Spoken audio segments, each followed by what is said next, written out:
Halo guys, selamat datang di Garasi Drift. Beberapa tahun lalu kita kedatangan Supra MK5 pada saat kondisinya masih baru rilis di Indonesia. Dan hari ini kita kedatangan Supra MK5 Highly Modified yang udah dimodifikasi total mulai dari bagian eksterior, interior, kaki-kaki hingga ke bagian mesin. Dan di video kali ini kita akan review lengkap mobil ini.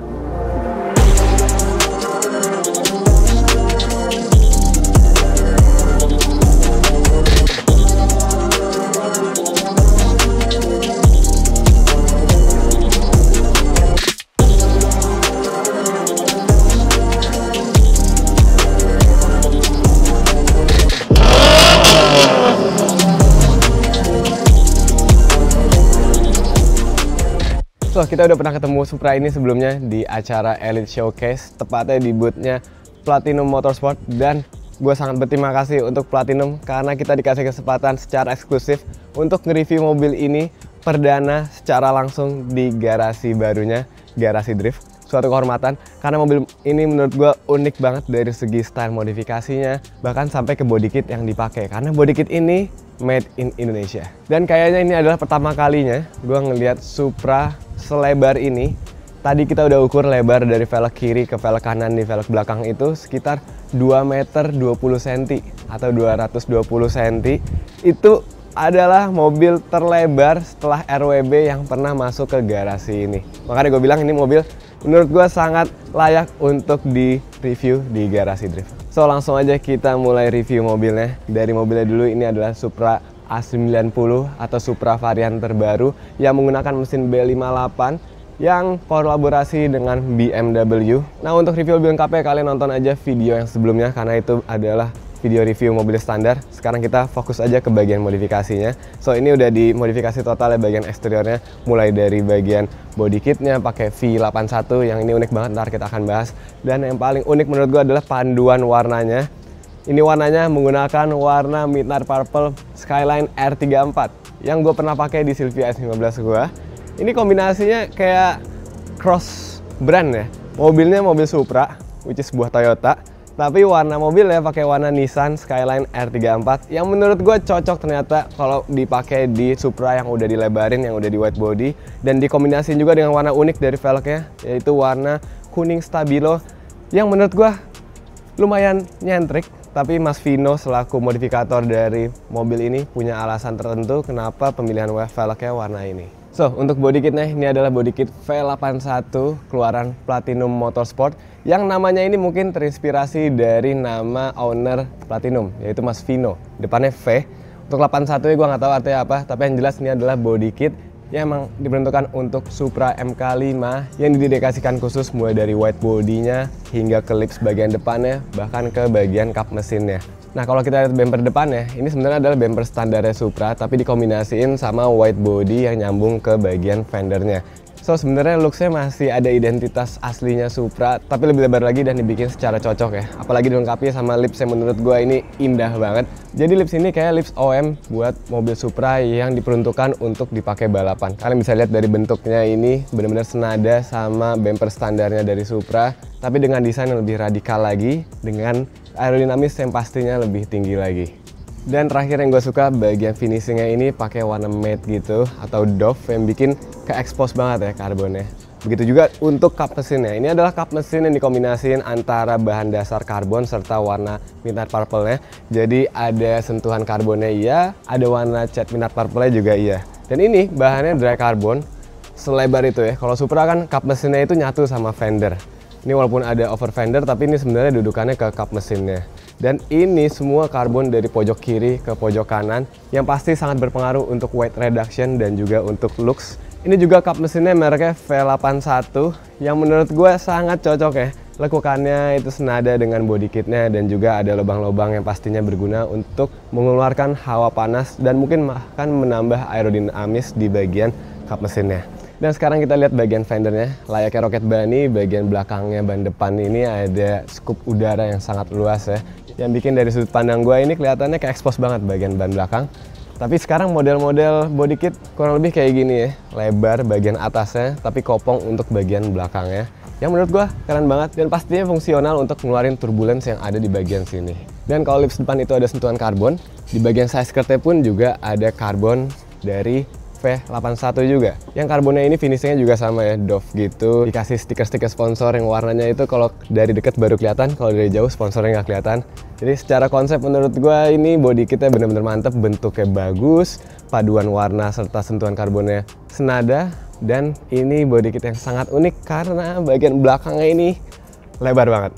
Jadi bentuknya Supra itu udah stance ya, jadi keker gitu, standarnya Supra. Ditambah lagi dengan body selebar ini, makin lebar lagi. Kalau di luar negeri banyak body kit yang lebar untuk Supra, tapi karena bentuknya mungkin ya, dan karena emang ini lebih lebar lagi, kita ukur tadi 220 cm. Jadi emang secara desain bodinya udah diperuntukkan untuk bikin mobilnya selebar mungkin, biar look-nya makin keren, biar velgnya bisa pakai velg yang sangat lebar. Nanti kita akan bahas, ini velgnya lumayan lebar untuk ukuran velg Supra.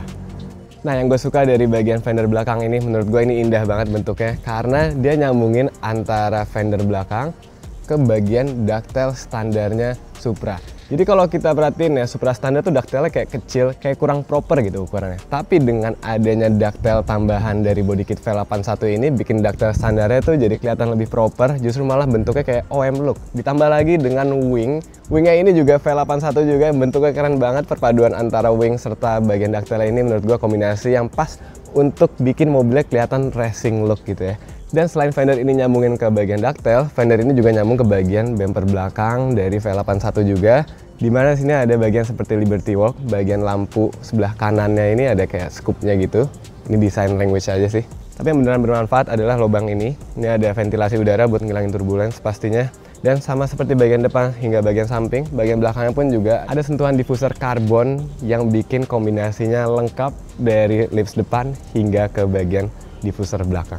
Dan ada yang menarik banget untuk dibahas di bagian belakang, yaitu knalpot titaniumnya ini. Ini adalah knalpot custom dari KW Exhaust yang mungkin menurut gua ini terinspirasi dari Lamborghini yang knalpotnya diganti gitu ya. Itu kan mesin belakang kebetulan, jadi emang ada seninya untuk ngelengkungin bagian knalpot biar performance-nya meningkat. Karena untuk di mobil ini, menurut gua purpose-nya lebih ke style aja. Performance-nya mungkin meningkat tapi nggak sesignifikan itu, karena justru kalau gue lihat ini lebih ke arah seni ya.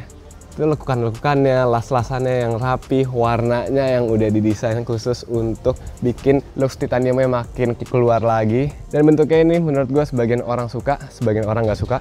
Kalau selera gue sendiri, gue pengennya sebenarnya knalpot yang simple, tapi ini nggak kalah keren juga karena ini adalah bentuk sebuah seni di mobil Supra MK5. Untuk bagian eksterior gue sangat emes sih sama warnanya dari tadi keliling mobilnya, dan ini bener-bener flat ya catnya, nggak ada kulit jeruknya sama sekali. Kalau kita ngaca bisa langsung kelihatan dengan jelas muka kita. Dan yang gue salut lagi, ini semua bodinya adalah bodi dari Platinum Motorsport. Yang merek lainnya itu cuman kita bisa temukan di bagian kaca spionnya. Kaca spionnya pakai FS Tune yang bentuknya udah kayak Formula One, tapi sisanya semua pakai V81, bahkan ke bagian roof spoilernya pun juga V81. So mungkin gitu aja untuk eksterior, sekarang kita lihat interiornya. Masuk ke interior mobil ini benar-benar familiar karena joknya ini menggunakan Recaro RMS yang sama kayak gue pakai balapan di BR Zico. Emang ini jok benar-benar enak buat dipakai balapan. Tapi ketika kita masuk Supra ya, Supra kan mobilnya bisa dibilang sebuah mobil harian karena ini juga masih standaran kurang lebih untuk bagian interiornya. Tapi joknya jok yang emang buat balapan, jadi kerasanya kayak kurang nyaman, keras. Mungkin kalau badannya lebih lebar, badannya macam kayak Bilal, enak untuk dipakai harian. Tapi kalau badannya kecil kayak gue, dipakai balapan enak, dipakai harian sangat keras. Tapi nggak apa-apa, karena yang penting looks-nya keren banget. Mobil ini pakai RMS dari bagian jok driver hingga ke passengernya, yang di custom juga. Di belakangnya ada seni yang menggambarkan Monster Inc. Nanti kita akan lihat dari bagasi biar lebih jelas ya. Dan menurut gue ini adalah modifikasi yang simple yang cukup untuk dimodif di Supra baru gitu ya. Cuman ganti jok sama ganti setir. Setirnya ini menggunakan KMP yang custom button, ada 10 button. Buttonnya ini bisa kita pilih sendiri mau buat apa. Ini yang paling kanan ada yang buat klakson, ada yang buat volume. Ini juga bisa buat mapping-mapping nantinya. And then bagian shifternya juga udah diganti pakai bahan karbon. Ini quick release juga kayaknya, bisa dicopot. Dan jadinya benar-benar nyaman kalau untuk dipakai track day pastinya. Modifikasi yang menurut gua cocok, gak lebay tapi fungsional, dan sisanya masih standar ya. bagian door handle-nya aja yang diganti pakai tali biar kelihatannya kayak mobil balap gitu. Dan yang gue suka warna talinya ini dibikin matching sama warna roll bar hingga ke warna velg. Jadi ibarat warna keduanya itu secondary colornya adalah hijau atau kuning stabilo yang kita bisa lihat di bagian interior yang nyambung juga ke bagian eksteriornya. Sekarang langsung aja kita dengar suara knalpotnya karena suaranya benar-benar enak untuk didengar. Kita nyalain dulu. Kalau startnya lumayan berisik ya. Tapi tenang aja, udah kita panasin mobilnya jadi bisa langsung kita geber.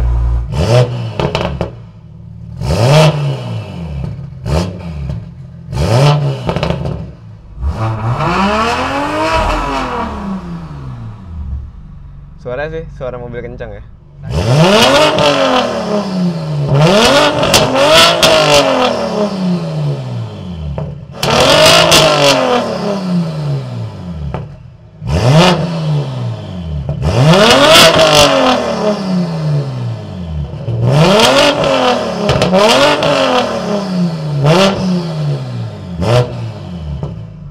Sayangnya kita belum bisa coba mobilnya karena ini masih dalam proses development. Jadi kita bisa reviewnya hanya di garasi drift aja.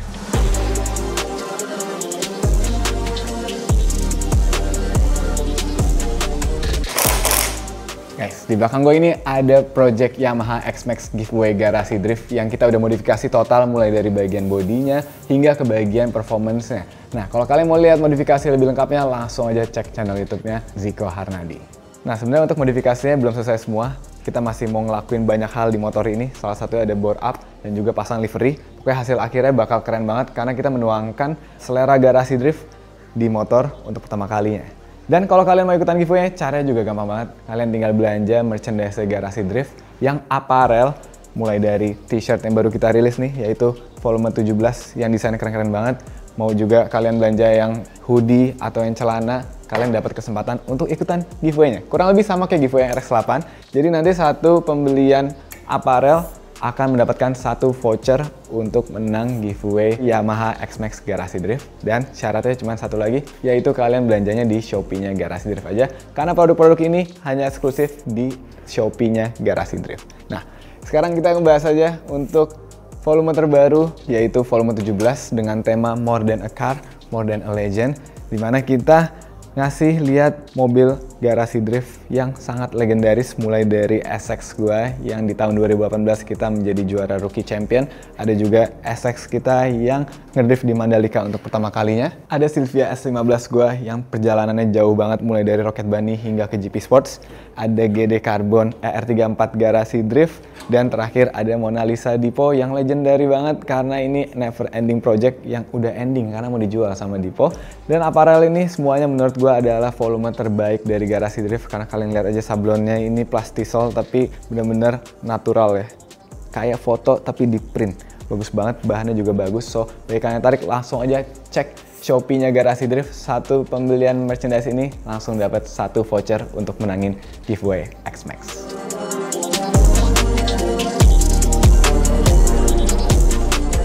Nah, dari sini kita bisa lihat lukisan yang ada di bagian jok belakang RMS ini.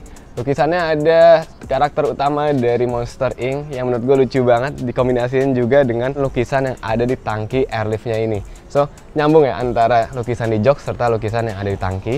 Dan warnanya balik lagi gue bilang ada aksen secondary color warna kuning yang ini, yang bikin kita ngeliat dari belakang tuh nuansanya sama kayak yang kita ngeliat dari eksteriornya. Dan tadi gue udah bilang mobil ini masih tahap R&D, so masih banyak bagian kabel-kabel yang kelihatan. Cuman nggak apa-apa, it's okay, rapi, yang penting fungsinya udah jalan dulu aja. Air susah udah bisa bekerja. Ini air susah juga unik banget, ini kombinasi antara airlift untuk manajemennya dan air BFT untuk air suspensionnya serta bagian kompresornya. Jadi kurang lebih ini sama kayak air BFT yang ada di Silvia-nya Dipo. Bedanya ini belum air BFT yang kita rilis baru-baru ini, kolaborasi antara Garasi Drift dengan air BFT dengan konsep yang menarik banget. Kalian harus lihat video kita yang ini. Dan yang jelas dengan adanya setup Airsus ini, kita bisa lihat fitment di bagian kaki-kaki jadi keren banget. Ini mobil bisa air out, bisa sekandas ini. Ini biasanya nol yang bikin kita bisa ngelihat benar-benar bagus ya. Fendernya bisa sentuhan sama ban.